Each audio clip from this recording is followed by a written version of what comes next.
शिव की जटा से निकली गंगा, आई शरण तिहारी। आदि शक्ति आदि भवानी, तेरी शेर सवारी। जय माता रानी। दोस्तों, आप सभी को आने वाले शारदीय नवरात्रि की बहुत बहुत ढेरों शुभकामनाएं। तो आज की वीडियो में मैं आप सभी को शारदीय नवरात्रि की संपूर्ण पूजा विधि करके दिखाने वाली हूँ। नवरात्रि की पूरी पूजा मैं आपको सामने करके दिखाऊंगी। तो देखिए, पूजा की जो हर एक विधि होती है ना, कम से कम समझने के लिए वीडियो को पूरा देख लीजिएगा, जिससे कि नवरात्रि के पहले दिन माता रानी की स्थापना और पूजा करने में आपको किसी भी प्रकार की कोई दिक्कत ना आए। तो देखिए, नवरात्रि जो है ना, वो हर साल 2 बारी आती है, एक चैत्र माह में और दूसरी आश्विन माह में। और चैत्र माह में पड़ने वाली नवरात्रि को चैत्र नवरात्रि और आश्विन माह में पड़ने वाली नवरात्रि को हम शारदीय नवरात्रि के नाम से जानते हैं। तो देखिए, नवरात्रि के प्रथम दिन स्नान आदि करने के बाद एक आप चौकी लगा ले, साफ चुन्नी, जैसे आपको जो भी आपको जगह मिल जाए, मंदिर में मिल जाए, वहाँ पे आप भव्य डेकोरेशन भी कर सकते हैं। वहाँ पे देखिए, चौकी ले लेंगे, उस पे लाल गुलाबी पीले रंग के वस्त्र बिछा लेंगे, आसनी रखेंगे। तो देखिए, यहाँ पे मेरे पास माता रानी की फोटो है। आपके पास अगर उनकी विग्रह है तो उनको पंचामृत स्नान करा के फूलों और अक्षतों का आसन दे यहाँ पे। तो देखिए, यहाँ पे मैंने अच्छे से चौकी लगा लिया है। फूलों और अक्षतों का आसन देते हुए हम माता रानी को आवाहन करके अपने घर में उनको विराजमान करने के लिए उनसे अनुमति या फिर उनसे आग्रह करेंगे। तो इस तरीके से अक्षतों का आसन देते हम माता रानी को विराजमान कर देंगे। उसके बाद देखिए, घट स्थापना का बहुत ही विशेष महत्व होता है। देखिए, कहा जाता है कि जिस घर में घट स्थापना होती है, कलश स्थापना होती है, उस घर में बहुत ही धन धान्य की बढ़ोतरी होती है।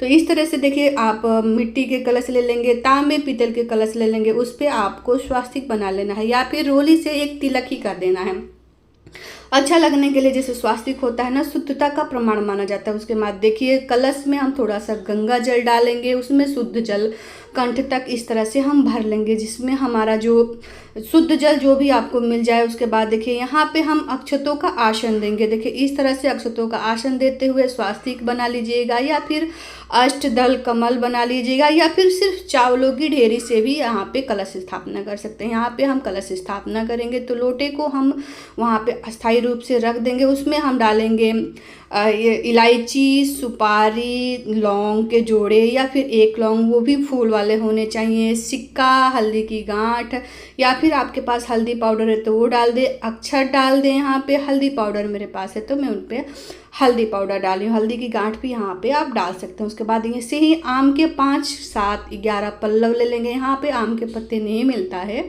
तो आप यहाँ पे अशोका के भी पत्ते ले सकते हैं, कहीं कहीं भी पान के भी पत्ते रखे जाते हैं। तो इस तरह से यहाँ पे आप चंदन से और रोली से तिलक कर लेंगे। देखिए, अच्छा लगने के लिए या फिर इसको शुद्ध बनाया जाता है, तो इसलिए इसको यहाँ पे आपको तिलक कर लेना है। इस तरह से पंचपल्लव को हम कलश में डालते हुए माता रानी का आह्वान करेंगे। इस तरीके से आपको पानी वाला जटा वाला नारियल लेना है, उस पर आप स्वास्तिक बना लीजिएगा या फिर रोली चंदन से थोड़ा सा तिलक कर लीजिएगा। इस तरीके से देखिए, पतली सी चुन्नी आती है नारियल पे लपेटने के लिए। अगर ये नारियल पे लपेटने के लिए चुन्नी नहीं है तो यहाँ पे आप कलावा भी इस पे ऐसे देखिए, इस तरीके से कलावा लपेट लेंगे। जो आपके नारियल का जो मुख होगा ना, जिस तरफ से हमारे आंखें नारियल पे बनी रहती है, वो आपके सामने होंगे या फिर उसको ऊपर की दिशा में रख दीजिए। दोनों ही सही दिशा मानी जाती है।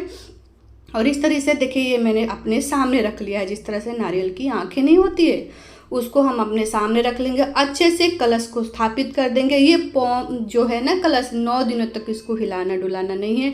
इस तरीके से देखिए, हमें जवारे खेती करी होती है तो वहाँ पे हम जवारे उगाते हैं। देखिए, जवारा उगाना जितना कहा जाता है ना, कि हमारे घर में जितना ही जवारे हरे भरे होते हैं, हमारे घर में धन धान की उतनी ही ज़्यादा बढ़ोतरी होती है। इस तरह से जो भी आपको मिट्टी के कुंडे मिल जाए तो उसको अच्छे से धो लीजिएगा। इस तरह से उस पर तिलक लगा लीजिएगा।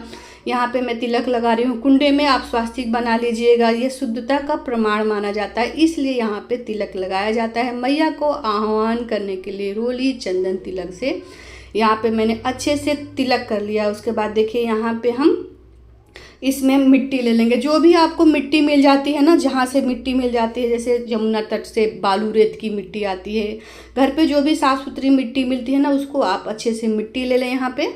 उसको अच्छे से मिट्टी को साफ़ सुथरा करके अच्छे से उसको महीन बना ले। रेत जैसे जिसको जितना महीन उसका आपका साफ़ सुथरा मिट्टी होगा ना, उतना ही जवारे अच्छे उगते हैं और हरे भरे उगते हैं। तो इस तरह से देखिए मैंने रात को ही जवारे भिगो लिए थे। अगर रात को आप जवारे नहीं भिगो पाए हैं तो जब आप खेतरी कर रहे हैं, जवारे उगा रहे हैं, तो आप थोड़ा सा उसमें ना पानी से मिमो दीजिए, तो थोड़ा सा वो पानी की तरह सतह में नमी आ जाएगी।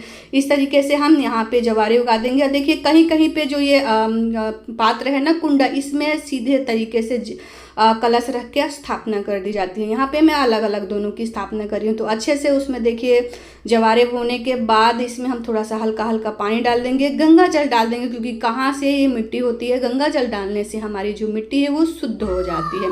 इस तरीके से गंगा जल डालते हुए ऊपर से थोड़ी थोड़ी हम मिट्टी डाल देंगे इसमें। इस तरीके से अच्छे से उस पर मिट्टी डालते हुए हल्की भुरी भुरी मिट्टी यहाँ पे डाल के और हम जवारे उगा लेंगे और अच्छे से वहाँ रख देंगे। देखिए ये जो चीज़ें होती है ना, 9 दिन और 9 रात्रि तक हम इसको हिलाते नहीं हैं और हाथ जोड़ के माता से आह्वान करेंगे कि मैया अब हमारे घर पे विराजिए। और अब हम जोत जलाएंगे। देखिए जोत जलाने के बाद हम आगे की पूजा शुरू करेंगे। तो देखिए यहाँ पे मैंने जोत ले लिया है, जो भी आपको जोत मिल जाए। यहाँ पे मैंने कलावे से लंबी बाती 1.25 मीटर के लगभग की, 1.25 हाथ के लगभग की मैंने इसमें बाती बना के रख लिया, क्योंकि ये 9 दिनों तक, 9 रात्रि तक हमारा ये दीपक ऐसे ही जलता रहेगा। इसमें मैं डाल रही हूँ तिल के तेल। आप चाहें तो शुद्ध देसी घी भी डाल सकते हैं, गाय का घी। इसमें देखिए तिल का तेल डालने के बाद इसमें थोड़े से हम चावल रख देंगे, क्योंकि कभी भी दिया हमें खाली नहीं जलानी चाहिए। इस तरह से देखिए एक एक इसमें आस्था भी जुड़ी हुई है और इसमें थोड़ा सा अक्षत डालने के बाद हमारा जो दीपक है वो बहुत अच्छे से लौ बन के जलता है।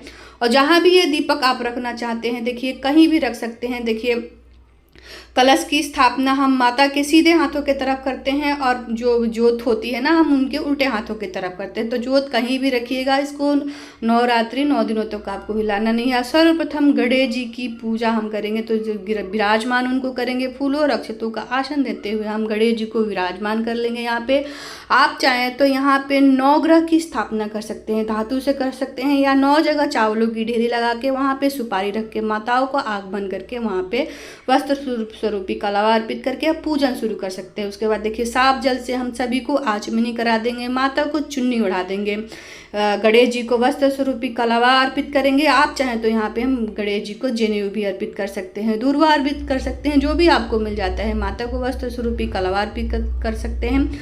यहाँ पे माता को फूलों की मालाएं भी आप अर्पित कर सकते हैं। उसके बाद देखिए माता को लाल पुष्प, गुलहड़ का, अड़हुल का जिसे हम बोलते हैं, वो पुष्प बहुत ही प्यारा होता है, उनको मनपसंद फूल माना जाता है। पुष्प अगर कहीं से मिल जाए तो आप जरूर लाए, नहीं तो यहाँ पे आप लाल गुलाब के भी फूल माता को अच्छे से अर्पण कर सकते हैं। सभी को हम पुष्प अर्पित करेंगे, माता का आह्वान करते हैं, माता का नाम लेते हैं। उसके बाद माता को 16, 11, 5 श्रृंगार की सामग्री हम यहाँ पे भेंट करेंगे। देखिए ये आप नवरात्रि के 9 दिनों में किसी भी दिन माता को श्रृंगार का सामान अर्पित करते हैं, कहीं भी हम कहीं पे भी, या फिर मैं भी उनके लिए पहले ही दिन से उनके लिए श्रृंगार वहीं पे भेंट करती हूँ। तो देखिए आप अष्टमी के दिन श्रृंगार अर्पित कर सकते हैं या फिर वहीं पे रहने दे सकते हैं। यहाँ पे मैं सभी को इत्र अर्पित करूँगी। और माता के भोग में बताशों का भोग मेन होता है, आप जरूर से ज़रूर माता के लिए बताशों का भोग लाए। तो यहाँ पे गणेश जी के लिए देखिए उसमें लौंग के जोड़े नहीं पड़ेंगे, तो यहाँ पे आपको माता को बताशों का भोग लगाना है। यहाँ पे लौंग इलायची का माता को पहले दिन एक एक पैकेट, छोटा छोटा जो पैकेट आता है ना, यहाँ पे माता के पास रखिए। और इलायची का भी और लौंग का 2 फूलों वाला जोड़ा बताशे के ऊपर हर दिन, हर सुबह शाम की पूजा में आपको माता को इस तरीके से फूलों वाले लौंग के बताशे पे आपको भोग लगाना है। उसके बाद माता के लिए यहाँ पे पान ले लेंगे। देखिए यहाँ पे पान आप रख भी सकते हैं। देखिए माता को पान अर्पित किया जाता है मुख्य शुद्धि करने के लिए, तो यहाँ पे आप माता के लिए पान अर्पित करें, उस पर बताशे, कपूर, लौंग, इलायची का भोग लगाएं।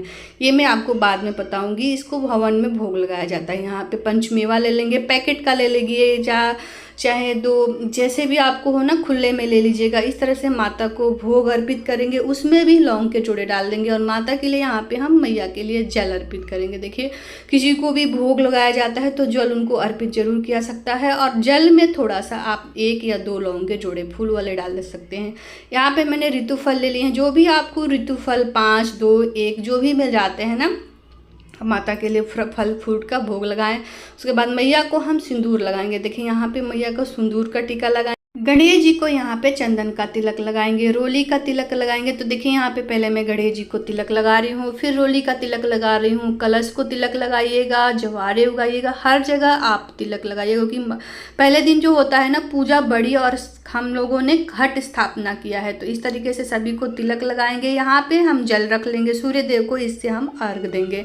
सुबह के समय आप रख रहे हैं तो अर्घ दे दीजिएगा, शाम को अगर जल रख रहे हैं तो चंद्रमा जी को अर्घ दे दीजिएगा। उसके बाद देखिए यहाँ पे हम शुद्ध देसी दीपक के एक अलग से दीपक जलाएंगे आरती करने के लिए। यहाँ पे आप कपूर की भी आरती कर सकते हैं। उसके बाद देखिए हम धूप दीप दिखा के उनके बहुत ही भव्य आरती कर लेंगे। यहाँ पे तो सभी को हम धूप दिखा लेंगे, बहुत ही प्रेम पूर्वक माता को सभी को धूप दिखा के वहीं पे रख देंगे। तो कि यहाँ पे इस तरीके से धूप दीप दिखा के हम यहाँ पे पहले हम कोई दुर्गा चालीसा कर लेंगे। देखिए यहाँ श्री दुर्गा नवरात्रि व्रत कथा है, नवरात्रि में 9 दिनों का पाठ हो सकता है। तो यहाँ पे सब पाठ वाठ कथा करने के बाद थोड़ा सा हाथों में फूल लेके कथा सुन लेंगे। तो देखिए इस तरीके से थोड़ा सा हाथों में किसी भी समय आप ये कथा सुन सकते हैं, सुबह में या शाम में या 9 दिनों में किसी भी दिन आप ये कथा सुनते हैं। और कथा सुनने के बाद माता के चरणों में अक्षत और फूल समर्पित करने के बाद यहाँ पे हम आरती कर लेंगे।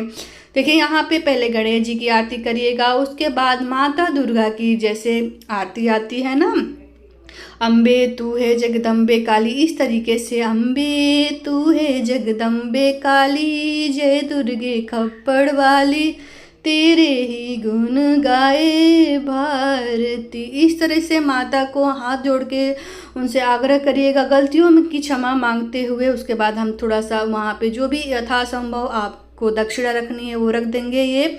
उसके बाद देखिए यहाँ पे एक समय किसी भी समय या तो आप नवरात्रि के लास्टवें दिन आप ये हवन कर सकते हैं, आप चाहें तो रोजाना सुबह के समय ये हवन कर सकते हैं। तो इस तरह से गाय के उपले ले लीजिएगा या फिर आम की लकड़ी हो गई, जो भी हवन सामग्री, सिर्फ इस हवन सामग्री जो होती है उस पर भी आहुति दे के आह्वान करके माता को यहाँ पे हवन कर लेंगे। तो देखिए यहाँ पे मैंने गाय के उपले ले लिए हैं, थोड़ा सा मैंने आम की लकड़ी हवन सामग्री ले लिया है। उसके बाद थोड़ा सा मैं उस पर डालूंगी घी, कपूर, जो कि कपूर हमने आरती नहीं किया है। तो इस तरीके से हमारे जो घर में पूरी ये घर की धुनी देंगे ना, तो इस तरह हमारा घर का वातावरण बहुत ही शुद्ध हो जाएगा। और जो हमने ये पान रखा है ना, जिसपे हमने लौंग, इलायची, बताशे के जोड़े यहाँ पे ऐसे रख के मैया को फोल्ड करके इस तरीके से देखिए इस तरह से करके अब मैया को माता को नाम लेके स्पर्श करके माता को भोग अर्पित करके पान मुखी शुद्धि करने के लिए उसके बाद हम मैया को यहाँ पे भोग लगाएंगे। और जो भी आपने भोग लगाया है ना उसमें से थोड़ा थोड़ा सामग्री निकाल के और हम मैया को हम इस तरीके से भोग लगा देंगे। तो देखिए इस तरीके से हमारे सुबह के समय ये भोग लगा दीजिएगा, या फिर किसी भी दिन आपके पास समय नहीं है तो किसी दिन भी ये सब सामग्री का भोग लगाते हुए माता का आह्वान करते हैं, हाथ जोड़ के पूजा में कमी की। इस तरीके से 5 बार हम घी का आहुति, ओम जय माता दी, इस तरीके से नाम लेते हुए मैया को यहाँ पे गाय, शुद्ध देसी घी का गाय हम यहाँ पे अर्पित करेंगे। 5 बार मैया का हुंकारे भरते हुए इस तरह से कर लेंगे। उसके बाद इस तरीके से जो भोग होता है ना 3 बार ही उनको हम आचमनी कर देंगे। इस तरीके से देखें थोड़ा सा पानी से, जल से, साफ जल से हम इस तरह आचमनी करके हाथ जोड़ के मैया से आह्वान करेंगे कि मैया अब आप हमारे घर पे आ गई हैं, अब हमारे घर परिवार की सभी की बढ़ोतरी करिएगा, हमारे बाल बच्चों के, हमारे घर की रक्षा करिएगा। इस तरीके से देखिए हम पहले दिन की हमने स्थापना कर ली। अब ये चौकी आपको 9 दिनों तक, 9 रात्रि तक हिलानी डुलानी नहीं है। सिर्फ यहाँ से साफ़ सुथरा करके फूल हटा लीजिएगा, भोग हटा लीजिएगा, और जब भी दीपक शांत हो जाए तो फल फूल जो भी बताशे मेवे आपने चढ़ाए हैं मैया को वो पूरे घर में आप प्रसाद की तरह बांट दीजिएगा। देखिए ये पूजा आपकी कोई पूरे 9 दिन करता है, तो जब आपने व्रत रखा है तो बताशे में अनाज होते हैं, तो ध्यान रखिएगा कि व्रत के दिन आप बताशे का प्रसाद ना खाएं। आप जो आपने ड्राई फ्रूट चढ़ाया है, भोग लगाया है, फल का भोग फलाहार कर सकते हैं। देखिए कोई पूरे 9 दिन नवरात्रि व्रत करता है, कोई पहले दिन और अष्टमी के दिन व्रत करता है। तो आप देख लीजिएगा आपका कितना सामर्थ्य है, आप उस तरह से व्रत करिएगा। सुबह शाम इस तरीके से आप अपने घर में मैया का आगमन करते हुए उनकी पूजा विधि विधान से बहुत करिएगा। तो आशा करती हूँ कि मेरी वीडियो थोड़ी सी भी यूजफुल लगी होगी। और ये जो हमारी नवरात्रि शुरू हो रही है 22 सितंबर से 2 अक्टूबर तक हमारी ये नवरात्रि चलेगी, तो मैया का सब भव्य स्वागत करते हुए मैया से आशीर्वाद पाने के लिए। तो देखिए, आशा करती हूँ कि मेरी वीडियो पसंद आई होगी, ये वीडियो थोड़ी सी भी यूज़फुल लगी होगी तो कमेंट में ज़रूर बताइएगा। चैनल पर नए हैं तो चैनल को भी सब्सक्राइब करते हुए जाइएगा, और मेरे से कोई कमी रह गई हो तो ज़रूर मुझे बताइएगा। और आपको कुछ पूछना होगा तो कमेंट के द्वारा पूछिएगा, और कमेंट बॉक्स में जय माता दी जरूर लिखिएगा। मिलती हूँ आपको दूसरी वीडियो में, तब तक जय श्री कृष्णा, राधे राधे। आप सभी को आने वाली शारदीय नवरात्रि की बहुत बहुत ढेरों शुभकामनाएं। राधे राधे।